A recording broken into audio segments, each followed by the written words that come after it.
Donald Trump's cognitive decline was once again put on full display during a recent speech in which he also repeated his desire to become a dictator and his threat to prosecute Joe Biden should Trump be elected to a second term. Trump's mental unfitness is so apparent at this point that even outspoken longtime supporters of his, like right-wing commentator Megyn Kelly, are openly admitting it, though she also says she'll still support Trump if he's the Republican nominee, despite his cognitive decline and despite his authoritarianism. As a matter of fact, Megyn Kelly has also said, quote, "The country will burn if Trump is successfully convicted of any of his alleged crimes," which puts her in stark contrast to actual principled conservatives and former Trump supporters who have said the exact opposite. So there's a lot to unpack here, and before we do, if you haven't yet, please hit that like, subscribe, and the alert bell. All right, folks, we have several clips to play. Many of them are from this recent speech in New York. We're going to get one out of the way immediately, which is Trump repeating his desire to become a dictator. Bad. Baker today in the New York Times, he said that I want to be a dictator. I didn't say that. I said I want to be a dictator for one day. Okay, so this is like the third or fourth time he said it in the second or third venue. This is not a fluke. It's not a joke. It is very serious. And I would challenge you, if you're watching and you're an eligible voter, you consider yourself someone who's principled and not a hypocrite, and you're conservative or centrist, if you value the Democratic Republic, and if this would infuriate you coming from the mouth of a Democrat, I would argue you are morally obligated to vote for Joe Biden or whoever the Democratic nominee is, and not this authoritarian buffoon. Now, with that out of the way, there's also evidence of Donald Trump's cognitive decline. Once again, it was on full display in the speech. And once again, he's struggling with geography. Everybody knows she was the one. She sued ExxonMobil in 2019. Letitia James, in a much-watched legal battle. The end result was that Exxon moved out of New York. How do you think that's a good idea? ExxonMobil, one of the biggest companies in the world, left New York and they went to Dallas. Great job, Letitia. And that's what's happening right now. Businesses are fleeing our country. Businesses are leaving this whole horrible system. So Dallas is in the country. They may have left New York, but Dallas is in this country. And you want to be the president of this country. How do you not know that Dallas and Texas, the state in which Dallas, resides, is part of this country? Very strange stuff indeed. Good job, Donald.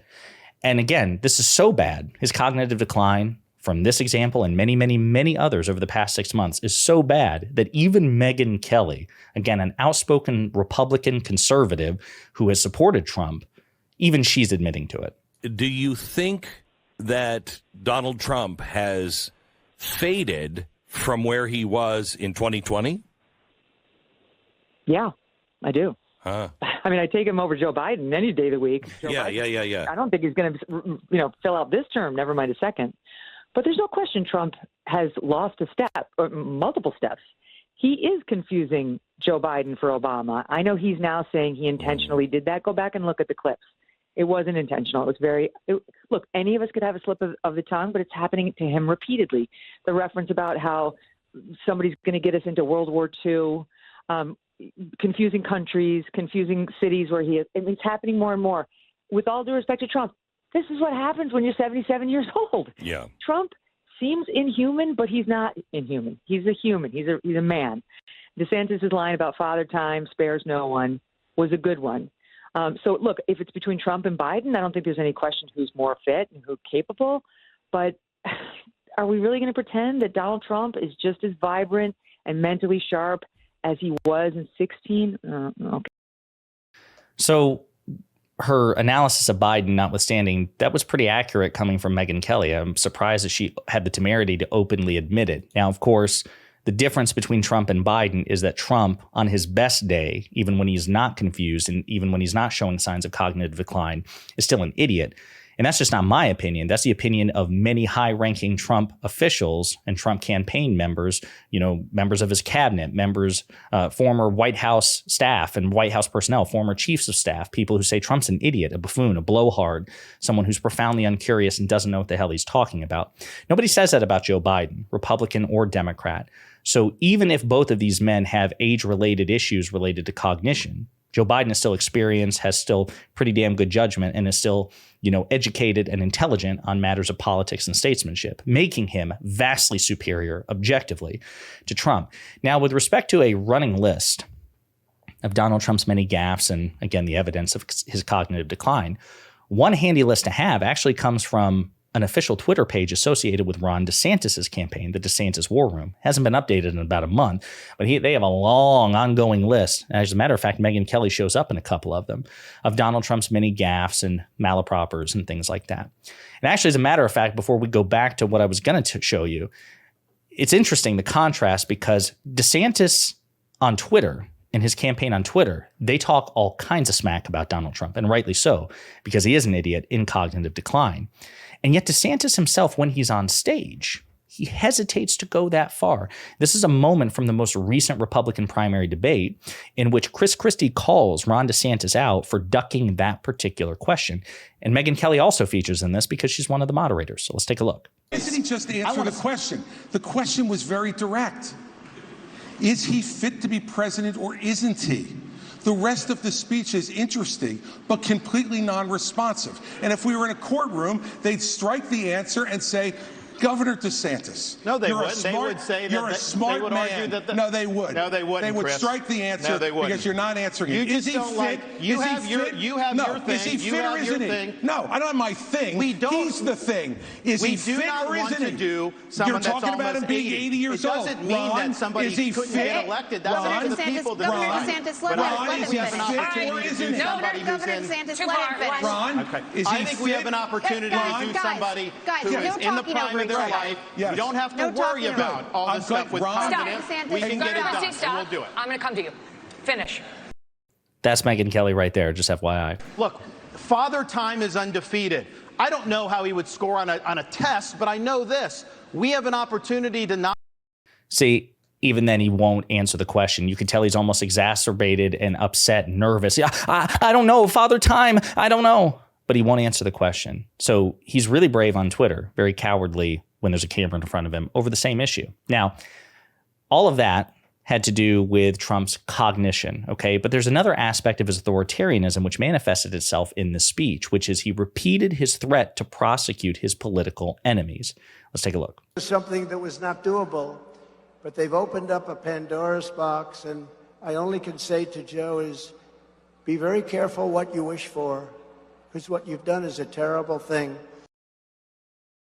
So this is not the first time, nor will it be the last, that Donald Trump has threatened to prosecute Joe Biden or any of his political enemies. As a matter of fact, and people tend to forget about this, I love catching conservatives in this on Twitter and on Reddit and in debates because they either don't know about this or they pretend it doesn't exist, which is that when Donald Trump was president in 2020, he demanded publicly on Maria Bartiromo's show on the Fox Propaganda Network that Bill Barr prosecute Joe Biden, who was just then his political opponent in the election. So Donald Trump, even when he was president, wanted to prosecute his political opponents, but he had adults in the room, even somebody as terrible as Bill Barr is, which Bill Barr is, say, no, that's inappropriate. We're not going to do that. If he gets elected to a second term, Trump will not staff his Justice Department or his cabinet with people like Bill Barr, who, as repugnant as they are, do have some level of respect, base though it may be, for the Democratic Republic. He will instead install sycophants. And yet, in response to all this, the authoritarianism, the threats to prosecute political enemies, I want to turn back to Megyn Kelly because not only does she never seem to comment on this and never seem to take it seriously, has no interest, like just selective hearing, she has no idea that this is going on, is indifferent to it. She actually takes it one step further and says, if Trump is held accountable, if he's successfully convicted for his crimes, well, gosh, there are going to be massive consequences for this country. He had an editorial on National Review saying he really thinks Judge Shuckin might not let Trump go free on bond when he is likely convicted in that federal case in D.C. There will be riots. The country will burn if she sends him to jail prior to November 2024. And Andy's the smartest guy we all know, is saying, don't rule it out. No, she doesn't say that that would be terrible. That's wrong. Whether or not it's electorally convenient, justice must be served. She's a former attorney. She's a former lawyer. And she's supposedly a principled conservative who believes in law and order. But apparently, she only cares about Hunter Biden or Joe Biden or Hillary Clinton. I guarantee you, that Megyn Kelly wasn't clutching her pearls when Donald Trump repeatedly threatened on the stump in 2016 to lock her up, you be in jail, to Hillary Clinton. It's okay for Donald Trump to threaten and to move and to push for such things because he's a Republican and she's okay with that. But if the Justice Department under a Democrat happens to hold a Republican accountable, well, then the merits be damned. It's just you can't do that. Then you're prosecuting and persecuting your political enemies, and the country will burn as a result. And that brings us to the final clip, because that sentiment puts her in stark contrast to somebody like Adam Kinzinger. And Megyn Kelly and Adam Kinzinger have certain things in common. They both claim to be conservatives. They both claim to be principled conservatives. They are both Republicans. They are both, or were both at one point, Trump supporters. And then Adam Kinzinger, of course, took it in a different direction. But this is what he has to say about the prospect of not holding Trump accountable. Right. And the other thing that he was talking about last night is going after Joe Biden if he gets back into the White House, if Trump gets back into the White House. I mean, despite the fact that he is claiming he's the victim in all of this, of weaponization of the Justice Department, it sounds like that's what he wants to do if he gets back in the White House. Well, of course. I mean, it's I've tried to grapple with, does truth for some of these folks matter?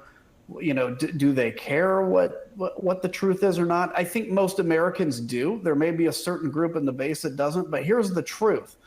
Donald Trump is not a victim of Joe Biden's Department of Justice. Donald Trump is a victim of launching an insurrection on January 6th, of trying to hide classified documents that, frankly, DOJ gave him ample opportunity to return, of paying hush money, of, all this kind of stuff that he's on trial for is his own doing. And so to say you're going to come in, that's how banana republics are made, when you just simply prosecute the last administration because you're ticked off. Look, it is very dangerous to go after the last administration unless we had what we had over the last few years. In that case, I think it's more dangerous for the country to not go after the last president that attempted a coup. And by the way, all you have to do, Jim, and you know this well, is look at the comments from people like Kevin McCarthy after January 6th. Look at the comments from all these people that say what he did was impeachable, what he did is beyond the pale. They may change what they're saying now, but they haven't changed the facts of what happened. 100%. So that's where somebody like Megyn Kelly, who is a dishonest hypocrite, who cares not about rule of law or single standards. She just wants to grade Republicans on a curve and conservatives on a curve, and then apply the harshest possible standards to Democrats and liberals and progressives and other people that she doesn't like. So listen, Donald Trump is not above the law. He should not be above the law. And the idea that the country will burn if he's held accountable, that's really a gross sentiment to have. And even if you believe it's true, if you're a principled actor, then what you should be doing is saying that's wrong. The country shouldn't burn if Trump is held accountable because justice will be served, and the country shouldn't crumble as a result of justice being served. But people like Donald Trump and people like Megyn Kelly have an entirely different conception of what justice is. So let me know what you think in the comments.